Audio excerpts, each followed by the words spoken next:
There is a lot of Bigfoot activity reported and documented each year, including Bigfoot evidence.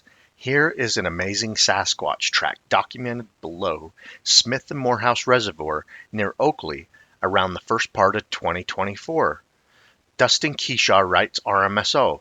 I have a picture you guys should check out. It's out of Oakley, Utah, taken last week.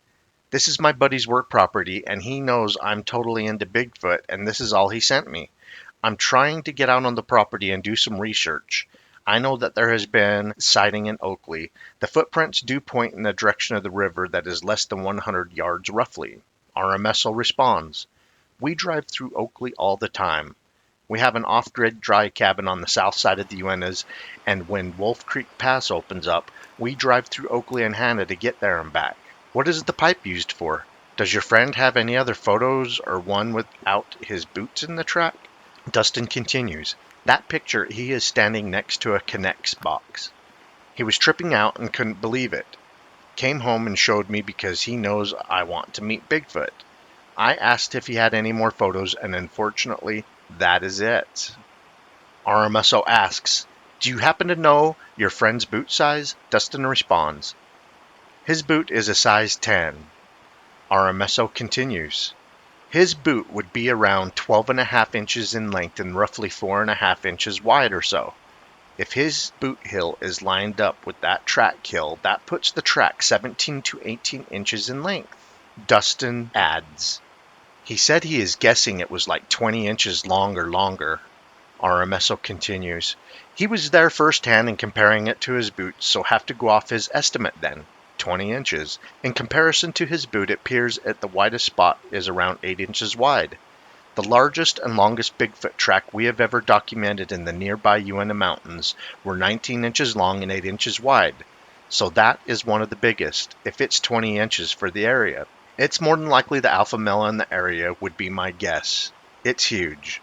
We have been up Smith and Morehouse near there, along with Thousand Peaks Ranch, following up on sighting reports in those two areas. Dustin continues, that's exactly the area at the mouth of the canyon.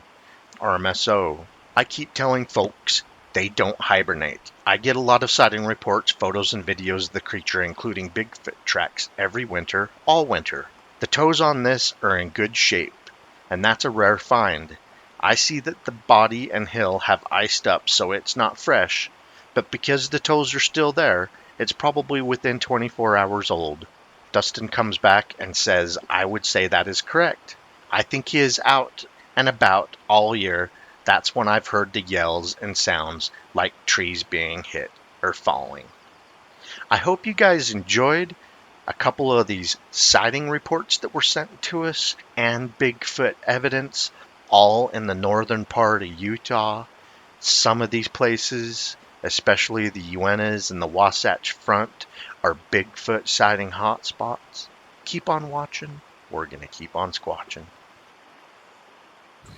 Recent Bigfoot encounter at Tony Grove, and motorists nearly hit giant road crossing Bigfoot in Cache County. 2 cars with 4 witnesses almost hit massive Cache County Sasquatch. I asked the following question on RMSO Media. Who else has spotted Bigfoot while they were in a vehicle? Sherry K. responds, Cache County, Utah, summer of 1977. Coming from Logan on Highway 30 heading toward Tremonton, rounding the bend at the mountain. I think it's considered Collinston area. Anyway, it's between Logan and Tremonton. It was around 6:30 to 7:30 p.m. A big sedan car with an elderly couple were in front of us. My friend and I were behind them, traveling about 45 miles per hour.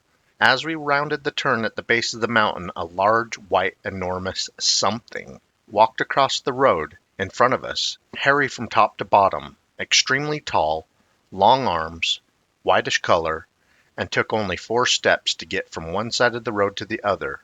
At the time, it was only a 2-lane highway. I still remember it walking across the road, swinging its arms strongly as it crossed the road, like it was on a mission to get somewhere. Not even giving us a second thought, as it crossed in front of us, the car in front slammed on its brakes to avoid hitting it. As did we. As the car in front slammed on its brakes, his back end slid on some gravel on the side of the road, causing dust from the impact. The creature dropped down over the embankment and was gone. The elderly man and my friend immediately jumped out of the car, and my friend told me, "Come on, let's go see it." I said, "Nope, I'm scared," shocked and thinking, what in the world did I see? I started locking all the doors. I sat in the car just watching them continue to talk and looking over the edge of the road, shaking their heads like, where did it go? Talking as they used hand motion to show each other what and how it crossed the road and dropped out of sight. Me not moving an inch, still staring at the embankment, trying to process the last few minutes of my life. At that bend in the road, it had an old, very large tree with lots of foliage. There were tall weeds at the area, and because there was an incline in the road, that's where there was a drop-off at the side of the road. They talked for a little while longer. When they both got back into each other's cars and we all drove off, it had vanished into who knows where. A day I will never forget. I would always drive over to Logan by myself thinking nothing of it, but after that, I never did again. I always took someone with me. Before this incident, while still in school, age 17 or 18, we would have sunrise devotional parties at a place called Early Park just miles from where we seen the creature, Sasquatch.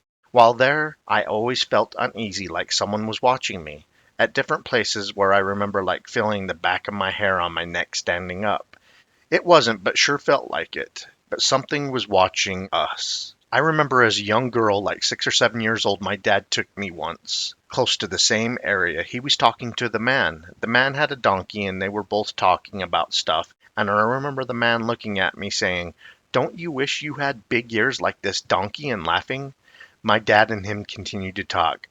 I remember having the same feeling like something was watching us, and it wasn't the donkey.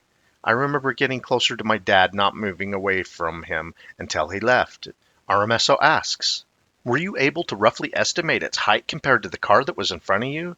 This is really interesting. The color of the creature is similar to the Bigfoot in Logan Canyon that crossed in front of the snowplow driver that was featured on an episode of Finding Bigfoot. Sherry continues, I can't really remember. I just know he was very tall, taller than a human, and I only know he took only 4 large steps to cross the road and he was gone. The road estimate, I would say, is about 14 feet for each way plus 3 to 4 feet on the sides. So you are looking at least it walking about 32 feet and only taking 4 steps. I do remember that.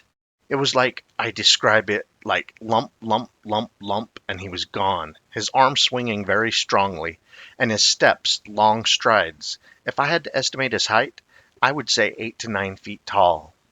We also get a response from Nina E. Nina writes, we were just camping in Tony Grove this past weekend. My daughter heard a really loud snort and grunt of something huge with massive lungs. She was in the tent at the time.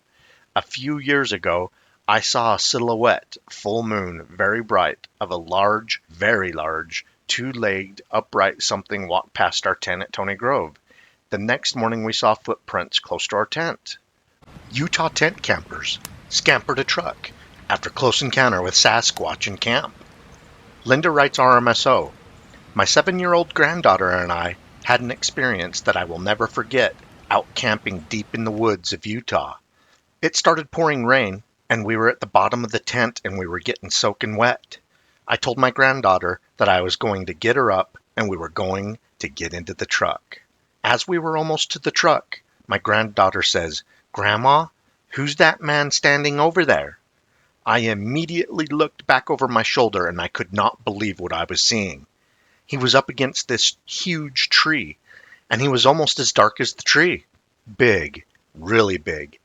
I hurried and got her into the truck. I started strapping her into her seatbelt, and she says, why are you strapping me in?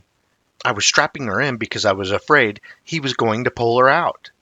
I got the nerve up to look over my shoulder again, and he was gone. Then I got this fear that he was in the back of the truck. I looked, but he wasn't anywhere to be seen. He could have hurt us or killed us, but he didn't. I don't think they're vicious, and I don't think they want to harm us as long as we don't try to harm them. They have families just like we do.